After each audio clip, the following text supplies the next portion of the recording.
नमस्कार दोस्तों, क्या हाल है। तारीख आज 5 सितंबर 2025 दिन शुक्रवार और बढ़ते हैं आज की खबरों की ओर।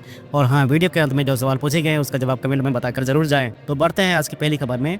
नीति आयोग ने शुरू किया है brain health initiative. NITI Aayog ने मानव संसाधन को सशक्त बनाने के लिए APD-ABP ब्रेन हेल्थ इनिशिएटिव की शुरुआत की है, जो पहले 12 ऑपरेशनल जिलों में पायलट स्तर पर लागू होगा। डॉक्टर VK पॉल ने कहा है कि ये पहल भारत में मजबूत स्वास्थ्य ढांचे और गैर संचारी रोगों की रोकथाम की दिशा में आम कदम है। National task force on brain health इस कार्यक्रम की निगरानी करेगी।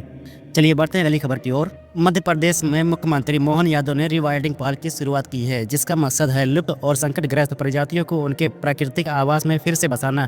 इस पहल के तहत बारहसिंगा जैसे प्रजातियों का संरक्षण किया जाएगा और जंगलों से गायब शिकारी शिकार प्रजातियों को दोबारा बसाना पारिस्थितिकी तंत्र को संतुलित किया जाएगा। टाइगर स्टेट कहलाने वाले मध्य प्रदेश का ये कदम न केवल जैव विविधता को बचाएगा, बल्कि देश भर के लिए वन जीव संरक्षण का नया मॉडल भी बनेगा। बढ़ते हैं अगली खबर में।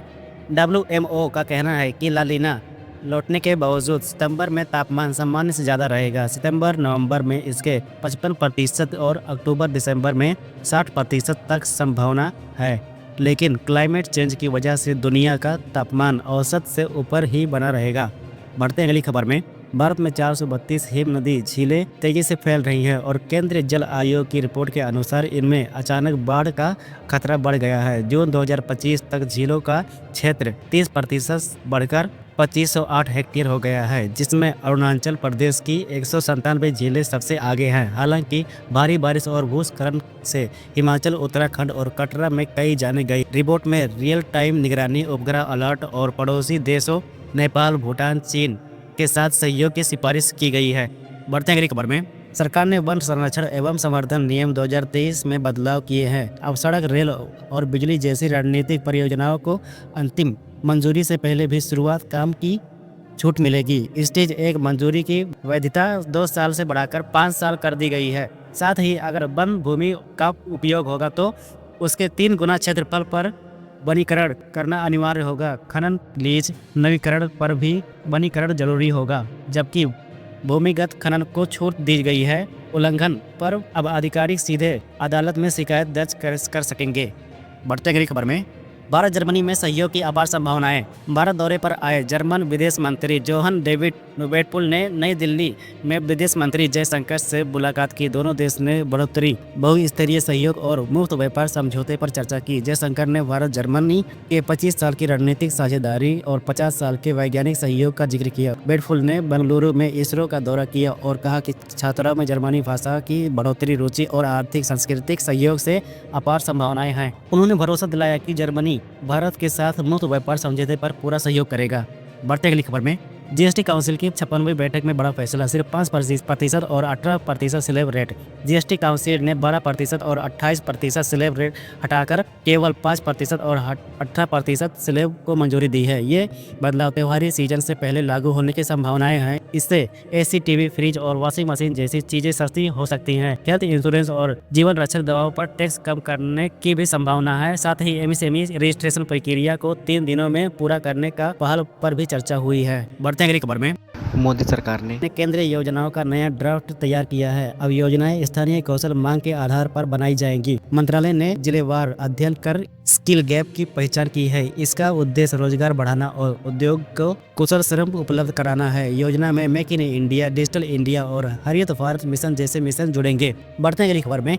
बिहार लोक सेवा आयोग ने RBTS होम्योपैथिक कॉलेज में सहायक प्राध्यापक के 18 पदों के लिए आवेदन की अंतिम तिथि बढ़ाकर 20 सितंबर 2025 कर दी है। इसके लिए BHMS और MD होम्योपैथी जरूरी है। चयन शैक्षणिक अंक, अनुभव और इंटरव्यू के आधार पर होगा। आगे बढ़ें। MPESB रिक्रूटमेंट 2025 339 पदों पर नौकरी का मौका। मध्य प्रदेश कर्मचारी चयन मॉडल ग्रुप ने ग्रुप 2 सब ग्रुप 3 के तहत 28 विभागों में कनिष्ठ रेशम निरीक्षक, field officer, biomedical engineer, lab assistant और अन्य पदों के लिए भर्ती निकाली है। आवेदन 9 सितंबर से शुरू होकर 23 सितंबर 2025 तक ऑनलाइन esb.mp.gov.in पर होंगे। आयु सीमा 18 से 40 साल है। आश्रित वर्ग को छूट दी जाएगी। बढ़ते हैं अगली खबर में। भारत की प्रमुख जहाज निर्माण कंपनी SDHI और भारतीय समुद्री विश्वविद्यालय IMU ने साझेदारी की घोषणा की। इस MOU के तहत दोनों संस्था भारत के शिपयार्ड और IMU परिसरों में विशेष उत्कृष्टता केंद्र स्थापित करेंगे, जहां छात्रों को व्यवहारिक प्रशिक्षण और रिसर्च का अवसर मिलेगा। SDHI और IMU मिलकर इंडस्ट्री संरेखित ट्रेनिंग और नवाचार आधारित प्रोजेक्ट्स तैयार करेंगे, ताकि भारत के समुद्री और जहाज निर्माण क्षेत्र में उच्च कौशल वाले पेशेवर तैयार हो सकें। SDHI के राजीव नायर के अनुसार ये साझेदारी भारत के समुद्री भविष्य और वैश्विक प्रतिस्पर्धा को मजबूत करेगी। बढ़ते अगली खबर में, रूस और चीन ने power of Siberia 2 gas pipeline के लिए ऐतिहासिक समझौता किया है। ये पाइपलाइन हर साल 50 अरब क्यूबिक मीटर गैस चीन तक पहुंचाएगी और यूरोप में गैस की कमी की भरपाई करेगी। गैसप्रोम के मुताबिक ये 30 साल तक चलने वाली दुनिया की सबसे बड़ी गैस परियोजना होगी। पुतिन के अनुसार दोनों देशों के संबंध अब अभूतपूर्व स्तर पर हैं। बढ़ते हैं अगली खबर में, गया जी में विकास का बड़ा ऐलान। मुख्यमंत्री नीतीश कुमार बुधवार को गया पहुंचे, भगवान विष्णुपद मंदिर में पूजा की और पितृपक्ष मेले की तैयारियों का जायजा लिया। उन्होंने जिले में कई योजनाओं का शिलान्यास और उद्घाटन किया, जिसमें गया नगर का फ्लाईओवर, सीमा वार्ता सड़क चौड़ीकरण, गया मणिपुर ROB और बेलथू में अल्पसंख्यक आवासीय विद्यालय शामिल है। CM ने देवघाट मेले परिसर का निरीक्षण और अधिकारियों संग समीक्षा बैठक भी की। बढ़ते अगली खबर में, स्वास्थ्य मंत्रालय ने दवाओं के लाइसेंस नियम बदलने की तैयारी शुरू कर दी है। नए प्रस्ताव के अनुसार अधिकतर दवाओं के लिए सिर्फ सूचना देना होगा। हाई रिस्क दवाओं के लिए लाइसेंस जरूरी रहेगा और टेस्ट लाइसेंस की प्रक्रिया 45 दिन में पूरी होगी। इससे दवाओं के प्रशिक्षण और मंजूरी की प्रक्रिया तेज होगी।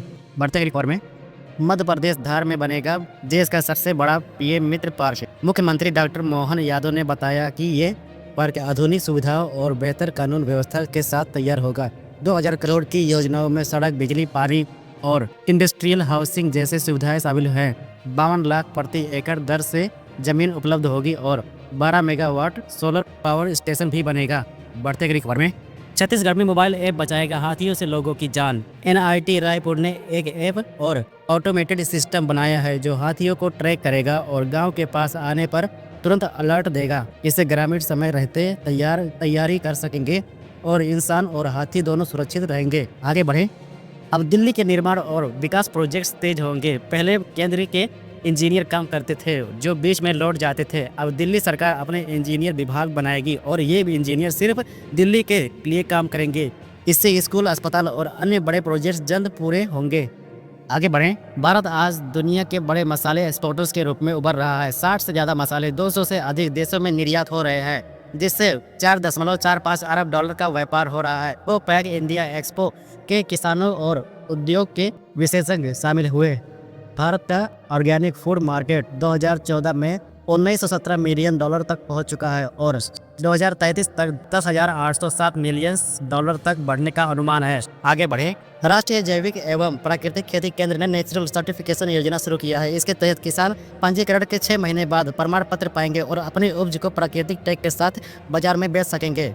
एक मोबाइल ऐप और पोर्टल भी तैयार किया जा रहा है। राष्ट्रीय सहकारी जैविक लिमिटेड किसानों से उत्पादक खरीदेगा और गुणवत्ता जांच करेगा। छोटे किसान भी अपने उत्पादक या दूध को PGS इंडिया नेचुरल लोगों के साथ बेच पाएंगे। जो पहले से प्राकृतिक खेती कर रहे हैं उन्हें तुरंत प्रमाण पत्र मिलेगा। ये योजना रसायन मुक्त खेती और किसानों के लाभ के लिए बड़ा कदम है। और हाँ, नीति आयोग का ब्रेन हेल्थ इनिशिएटिव सबसे पहले कितने जिलों में पायलट स्तर पर लागू होगा, कमेंट में उत्तर दें। तो ये थी आज की बड़ी खबरें। अगर वीडियो पसंद आई हो तो लाइक, शेयर, सब्सक्राइब करना ना भूलें और आप में बताएं कि आप किस तरह के न्यूज़ सुनना पसंद करते हैं। कमेंट में जवाब दें।